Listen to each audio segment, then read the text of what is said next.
Hey basketball guys, we have news. Let's go to more Los Angeles Lakers news. But first, don't forget to subscribe to the channel and leave your like. Every player that is signed by the Lakers receives strong pressure from the fans who are demanding and want to be champions frequently. And many players are not able to play well in Los Angeles. On the current roster, several players will certainly leave the roster, but specifically 3 players are having their performance under observation, and the Lakers will not hesitate to release them to make room on the roster, or they will be traded in the summer. The Los Angeles Lakers shocked the basketball world at the trade deadline by acquiring Luka Doncic.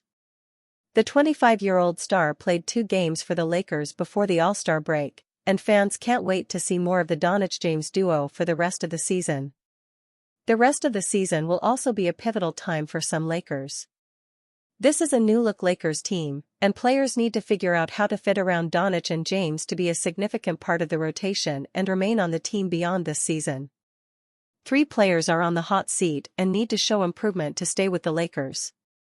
Alex Len. Even though Len just joined the Lakers, he is already on thin ice. Los Angeles desperately needs more frontcourt help, and if Len isn't the answer, he may find himself quickly marginalized. In his first appearance with the Lakers, the veteran center played 22 minutes. He put up 4 points, 7 rebounds, and 2 assists in his minutes. The team lost those minutes by 9 against the Jazz. Len has the size and length that the Lakers lack. He can be a deterrent at the rim and can provide physicality inside the paint. At the same time, he has certain shortcomings that make him difficult to trust at the highest level. JJ Redick likes to play a switching scheme defensively. Len isn't the fastest center out on the perimeter. He has athletic deficiencies that make it hard for him to stay in front of smaller players. He has never been the most versatile defender. Redick will heavily rely on small ball lineups with Rui Hachimura, Jared Vanderbilt, and Dorian Finney-Smith all playing center at times. If these units do well for the rest of the season, both Len and Hayes may see their roles reduced. While Len could contribute in the short run, it's hard to see him becoming a long-term solution for the Lakers. There is a very good chance he will be a one-and-done in Los Angeles, with the team looking for upgrades in the offseason. Gabe Vincent. After having a lost campaign in his first season with the Lakers due to injuries, Vincent is healthy and contributing this season. He has appeared in 44 games already, starting in 6, and averaging 20.4 minutes per game.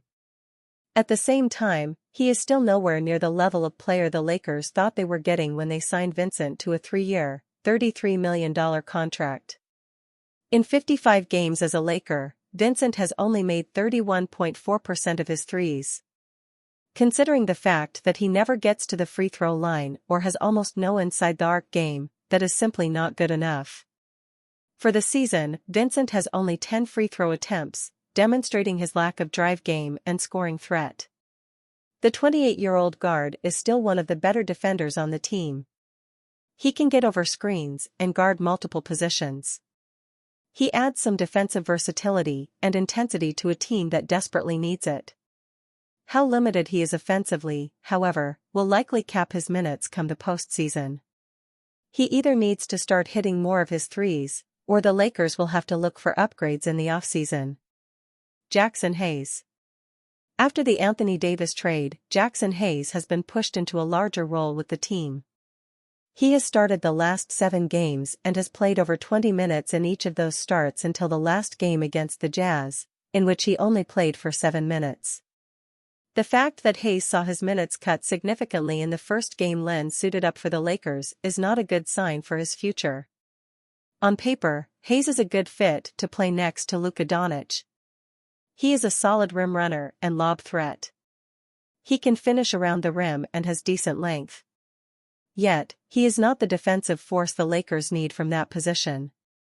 While Hayes can protect the rim, he is not strong enough against the best centers.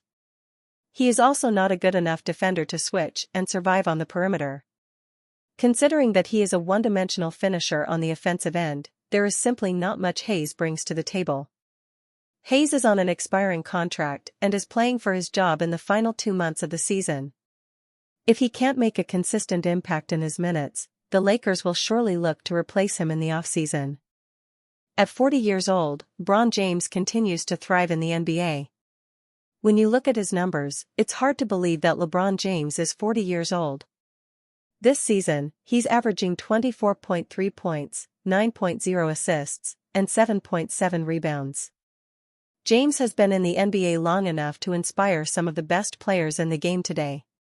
Shai Gilgeous-Alexander recently named LeBron as one of his favorite players growing up. And today, James and Shai are considered two of the best players in the league. He may not be as good as he once was, but LeBron is capable of being as good as he ever was. This season, the Lakers are hoping that James can mentor Luka Doncic this season. LeBron seems to be on board with Doncic's arrival, making it clear that he would have waived his no-trade clause if he didn't want to be there. The hope now is that the Lakers can compete for a championship while relying on Luka Doncic and LeBron James. The star duo will need to play together more often to get into a rhythm. But if they can find their spark together, things could get scary for the rest of the NBA. LeBron gives major update on Lakers' return after skipping NBA All-Star Game. LeBron James of the Los Angeles Lakers looks on during the second half of a game against the Philadelphia 76ers. After LeBron James skipped the 2025 NBA All-Star Game due to lingering discomfort in his left foot and ankle, the question begging for an answer is whether he will play in the Los Angeles Lakers' back-to-back games to start the second half of the season. "I hope to be available on Wednesday," James told reporters before the All-Star Game. "We have to have a makeup game. So, I am headed back to LA, Sunday night. There will be no vacation for me." The 40-year-old James, whose 20-year run in the All-Star Game ended Sunday, plans to get back to rehab Monday and get ready for the Lakers' Tuesday practice. The Lakers will face the Charlotte Hornets on Wednesday, February 19, the rescheduled January 9 game because of the Los Angeles wildfires. The rest of the league will resume their season on Thursday, with the Lakers scheduled to visit the Portland Trail Blazers. The 22-year veteran hopes to play in both games. "It's a big stretch for us," James said. Strength of Lakers' remaining schedule. The 32-20 Lakers, currently 5th in the West, are just 3 games back of the second-seed Memphis Grizzlies, 36-18. But they are tied with their crosstown rivals Clippers for the 5th strongest remaining schedule, per Tankathon. The Lakers' remaining schedule includes 2 games against the number 1 Oklahoma City Thunder, 3 against the number 3 Denver Nuggets, 2 against the number 4 Houston Rockets, and 1 each against the East's number 3 New York Knicks, number 2 Memphis Grizzlies and the defending champion Boston Celtics, the number 2 in the East. With 30 games left and us trying to make a playoff push in the Wild West, I feel like it's important for me to take care of myself and understand what's coming on, James said of his decision to skip what would have been his 21st NBA All-Star Game. "I don't want to say it's maintenance. Well, it is maintenance, but at the same time, it's like, I have to look out for myself when it comes to this injury that I've been dealing with for years," he added. LeBron under fire for late All-Star withdrawal. James' decision to skip the All-Star Game was met with harsh criticisms led by his former Cleveland Cavaliers teammate and current ESPN analyst Kendrick Perkins. He called James selfish for taking away a spot from another aspiring All-Star. "Do I have a problem with LeBron James missing the All-Star Game at the age of 40 because of injury? Absolutely not," Perkins said on ESPN's Get Up on February 17. "But it's how he did it. And he knew that he wasn't going to play when he probably was selected to play in the All-Star Game. How about giving people a heads up? Not showing up to the actual All-Star weekend an hour before the game starts. And now, all of a sudden, you're taking away from another guy that probably earned to be in the All-Star Game. Put your damn uniform on." That's another thing, it came off as him being selfish. It looked selfish on his part, he should have handled it in a better way. "Do I have a problem with LeBron James missing the All-Star Game at the age of 40 because of injury? Absolutely not. But it's how he did it. And he knew that he wasn't going to play when he probably was selected to." Perkins earlier said on X that James' spot should have been given to Clippers' Norman Powell, who is having a career season. Could have said this earlier. Norman Powell could have made his first All-Star appearance. SMH, shake my head, Perkins wrote on X right after James announced his decision to skip the All-Star game.